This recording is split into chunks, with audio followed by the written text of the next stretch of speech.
ভোটের বাজারে বিজেপির প্রচারে বারবার উঠে এসেছে শিল্পোন্নয়নের প্রতিশ্রুতি। বঙ্গে বিজেপি এলে বিনিয়োগ আসবেই, আশ্বাস দেন বিজেপি নেতৃত্বরা। শুধু আশ্বাসই নয়, পশ্চিমবঙ্গে বিজেপি সরকার গড়তেই তার ইঙ্গিতও দিলেন খোদ মুখ্যমন্ত্রী শুভেন্দু অধিকারী। শিল্পের ক্ষেত্রে রাজ্য যে এগোতে শুরু করেছে তা বুঝিয়ে দিলেন মুখ্যমন্ত্রী। বাজেটে যে তা বোঝা যাবে তারও ইঙ্গিত দেন তিনি। শুক্রবার নিউ টাউনের বিশ্ব বাংলা কনভেনশন সেন্টারে এক সাংবাদিক বৈঠকে তিনি বলেন, যে সমস্ত রাজ্যগুলি অর্থনৈতিক ক্ষেত্রে এগিয়ে রয়েছে তারা তিনটি প্রক্রিয়া মেনে চলে। রাজ্য সরকারও এবার সেই ত্রিমুখী নীতি নিয়ে চলবে। ত্রিমুখী নীতি কি?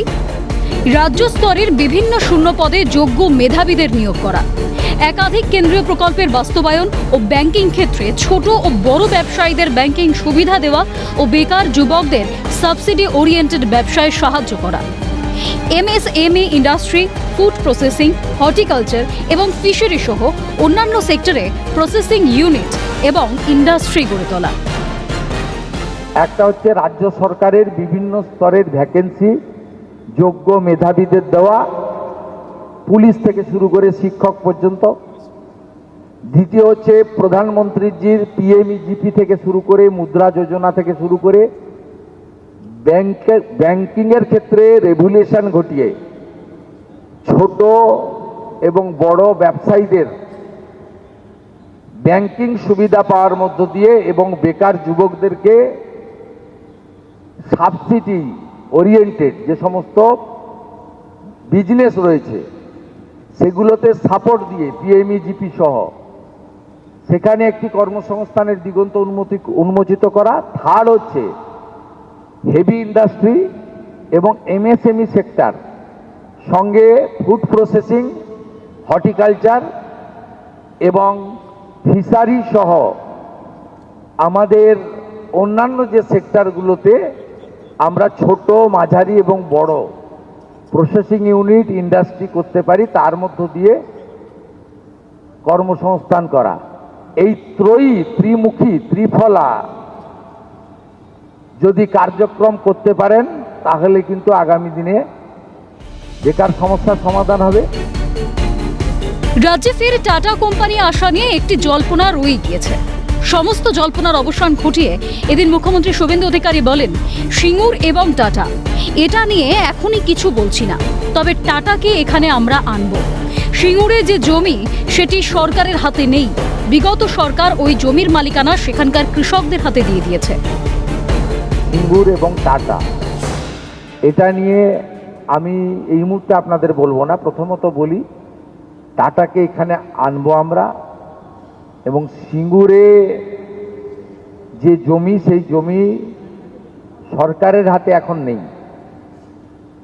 বিগত সরকার তার মালিকানা ওখানকার কৃষকদের দিয়ে দিয়েছে বা ওখানকার জমির মালিকদের দিয়ে দিয়েছে, যারা ওই জমিতে না সর্ষের চাষ করতে পারছেন, না আলু ফলাতে পারছেন, না ধান করতে পারছেন।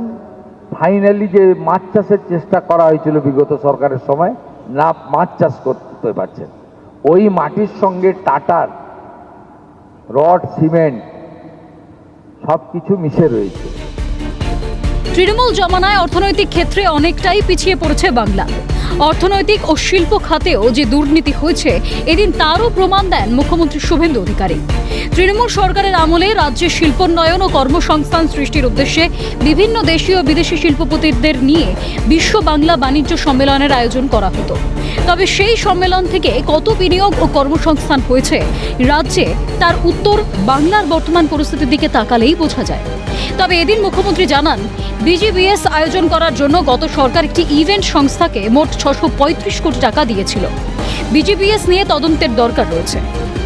বিজিবিএস করতে গিয়ে মমতা বন্দ্যোপাধ্যায় একটি ইভেন্ট ম্যানেজমেন্ট সংস্থাকে মোট 635 কোটি টাকা দিয়ে গেছেন।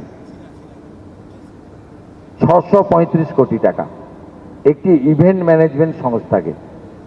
এরও তদন্ত হবে। তদন্ত শুধু নয়, মামলা আমরা করব এবং প্রয়োজন হলে মানি লন্ডারিং যারা ইনভেস্টিগেট করে তাকেই হ্যান্ড ওভার করব।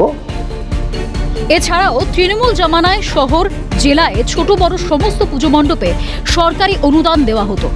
এই নিয়েও মুখ্যমন্ত্রী বলেন, যাদের অনুদান ছাড়াও পুজোর আয়োজন সম্ভব তাদের অনুদান দেওয়ার কোনো মানে হয় না। ওই সামান্য সরকারি অর্থ যাদের প্রয়োজন নেই, আমার মনে হয় তাদের দেওয়ারও দরকার নেই। আর যারা এই অর্থের জন্য পুজো করতে পারেন না বা পারবেন না, তাদের পাশেই সরকার থাকবে। পুজো হবে, আরো বেশি সংখ্যায় হবে। দীর্ঘ সময় ধরে শিল্পহীনতা, বেকারত্ব এবং বিনিয়োগের অভাব নিয়ে প্রশ্নের মুখে পড়েছে বাংলা। এবার সেই ছবি বদলাতে চলেছে বলেই মত শিল্পমহলে। ক্যামেরায় নিখিল দাসের সঙ্গে রেশমি দাসের রিপোর্ট, ক্যালকাটা নিউজ।